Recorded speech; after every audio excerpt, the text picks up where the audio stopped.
Hello everyone, Alien Volt here, and I am playing For Honor. Now this is a game I've been pretty excited about since the first time I saw it. And although I'm not real big into fighting games anymore, this one really piqued my interest. Now the way this works is there's 3 factions on the battlefield, at least 3 factions at the launch of the game. I don't know if they're going to add more factions in later on. It's something they could always do. Now the 3 factions are the Knights, the Samurai, and the Vikings.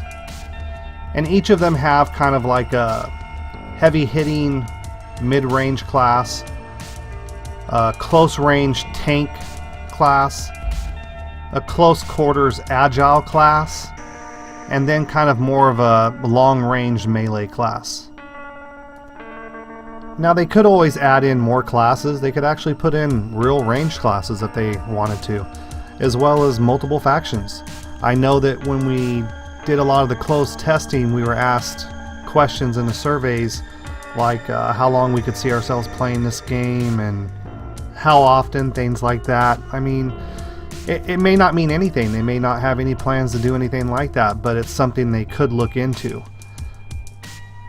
But it's not just the classes that excite me, it's the type of combat and the art style and the graphics. I mean, they're definitely AAA high quality graphics. This game looks amazing. Now, a lot of fighting games look good, especially today, but traditional fighting games are usually on a 2D environment, and the more recent copies like Mortal Kombat and stuff like that have been doing 3D characters, but it's still on a 2D platform as far as how you're fighting. This game takes fighting to a new level. I mean, you're on a 3D environment with a 3D character. It's pretty much anything goes. And rather than learning multiple combinations for each type of characters, you're more focused on blocking properly and striking properly, although there will be combinations and chains that you can actually end up doing in this game, but you have to build up to them. So far I've only played the Viking class, and I think that's mainly because that's what primarily interests me right now, and my choices are probably more influenced on, you know, the Viking television shows that have been out recently. I mean, from the true documentaries to the, you know, fictional stories. But that's what primarily interests me now, because it's probably what's more familiar to me now. I mean, if you'd have asked me when I was 13 years old, I'd have told you I wanted to be a samurai, because I was more interested in the Japanese cultures and ninjas and martial arts. And now that I'm a little older, I'm more interested in the Vikings. I think it's just what comes natural to us. A lot of people are very excited about the Knights. I mean, even my son is really excited about the Knights. I have another son that's excited about the Samurais. And then my youngest is excited about the Vikings, like myself. So I think everyone has their own preferences.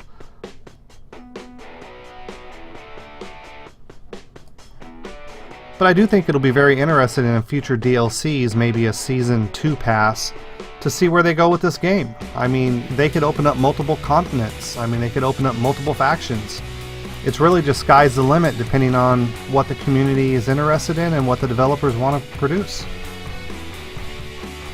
The way the game is set up right now, every time you finish a match, you get awarded points. Not only points to level up, but you also get awarded items. Think of completing a round in something like Call of Duty, where you get unlocks. Basically, you get points, you can scavenge things, and then use that currency to get upgrades. It's a pretty common system now. Battlefield 1 just recently did a similar thing with their battle packs, where you get awarded a skin, and if you've already got the skin, you can destroy it, or if you just don't like it, you can destroy it. And then once you add up enough scrap metal, you can purchase another chest of, you know, a varying size, whether it's, you know, a minor one, you know, a medium one, major one. I think there's 4 different levels. This game is very similar. You get awarded different items, and you can customize your character with those items, upgrade your weapons and your armor, as well as just scrap things and end up purchasing chests. basically to open up, and when you get the chest it'll tell you how many type of items you're, like maybe you'll get 5 items in one roll, and you're guaranteed that say 2 of those will be an upgraded item. Now, although the customization options in this game aren't what you would expect or want in a current game, there are plenty of options as far as armor types, colors, tattoos, markings, patterns of material. So you have quite a few options. You just don't have large-scale customization options, features that you would expect in a current game. It's just not there. They basically give you the choice of a male or female, and it's pretty limited.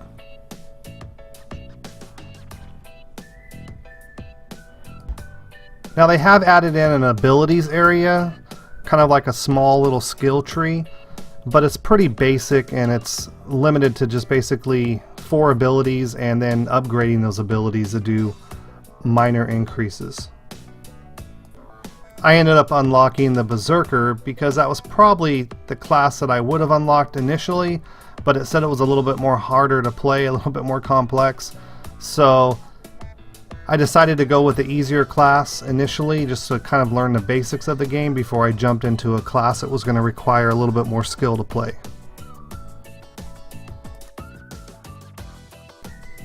Now the game mode I'm playing right now is 4v4, but it's 4v4 co-op against the AI. Now they also have 4v4 co-op against other players for PvP, but I didn't actually try that one out yet. The other game modes available are 1v1 scrimmages and 2v2 matches, as well as a single player campaign.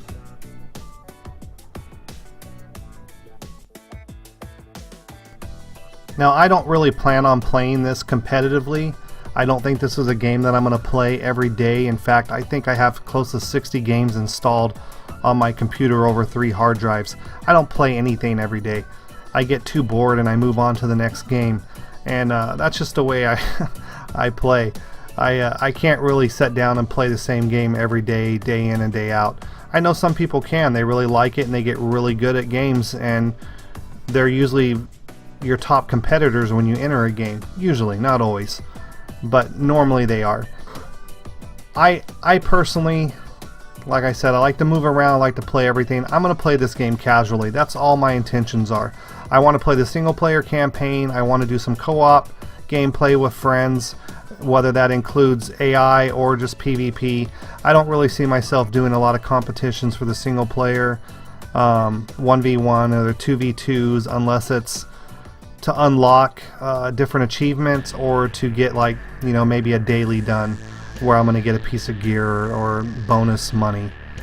And that's really the only time I think I'm really going to spend doing anything like that, because I'm mainly interested in just playing through the game and enjoying it, not really as the competitive side of the game, which is kind of an odd statement considering this is a fighting game. This game is actually designed to be very competitive. I just don't know if that's going to be my cup of tea for this game or not. And I don't know. I mean, I may actually get into this. I mean, I really liked playing it. I enjoyed it. A lot of people said the AI was harder than most of the players they played against, but I think that's mainly because the players don't really understand the game yet. Once people start playing it more often and get the combat and the blocking down, I think people are going to get very, very good at this game.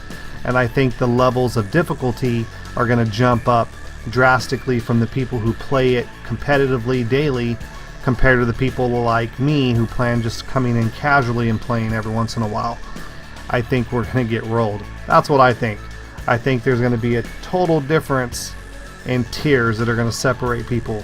So I hope they come up with some type of system for combat when you do matches to kind of rank you according to your skill level.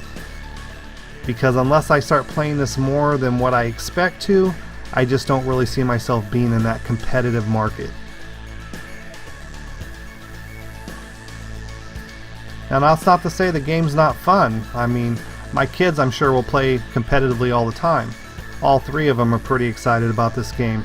Me, I wanted to play the single player campaign more than I think I wanted to do anything else in it. I was just really excited about the gameplay and really excited to see what they did with the storyline. Another thing I want to mention in here, you'll notice that my teammates aren't all Vikings. Now originally, I believe in one of the first play tests I did, everyone was on the same faction on the same side, and they kind of did away with that.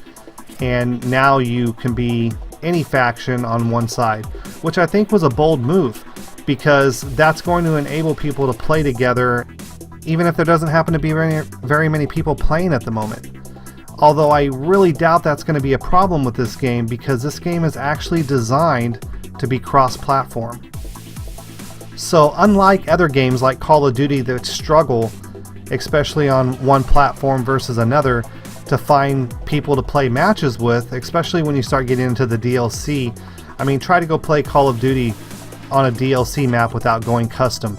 It's almost impossible at certain hours of the day to even get a match, and even on peak hours, sometimes it takes a while to find a match until you get into a group that's actually playing, because there just isn't that many people playing the game. And once you start breaking it up across platforms and time zones, it just gets very difficult to get matches. And I really don't see that being a problem when you're talking about a game that's cross-platform. Because now you're going to be able to play with people on PlayStation 4, with people on Xbox, and everyone's going to be able to be competitive. Now I don't know if they're going to end up doing cross-platform for certain game modes versus others. I really hope they don't do that. I hope it's straight across the board. Because if they end up doing, well, you can play cross-platform in co-op, but you can't do it in competitive 1v1 or 2v2 scrimmages, that's gonna suck. I mean, if you're gonna do cross-platform, do it right. You know, make it so everyone can play together and play competitively. And I hope they do it right, because it's not just about this game, it's about the future of all the games. I mean, if they can do this right and make it work, just think about what that means for games like Call of Duty and Battlefield to be able to play cross-platform. I mean, your audience then is magnified. I mean, you can find matches no matter what your time zone is, at any time of the day, if that was the case, because you're going to have a much wider audience. And I hope they do it right. I really do, because it could be a very monumental step for gaming. Alright, well, I'm going to end this video here. I hope you enjoyed the video and listening to me rant about my views. But I am looking forward to this game. I did go ahead and pre-order it. So if you want to see more videos on my channel, go ahead and let me know, and I'll record some footage and put out some more information, or just some matches in general. Let me know what you want, and I'll try to hook you up. Anyways, thanks for watching. See you next time.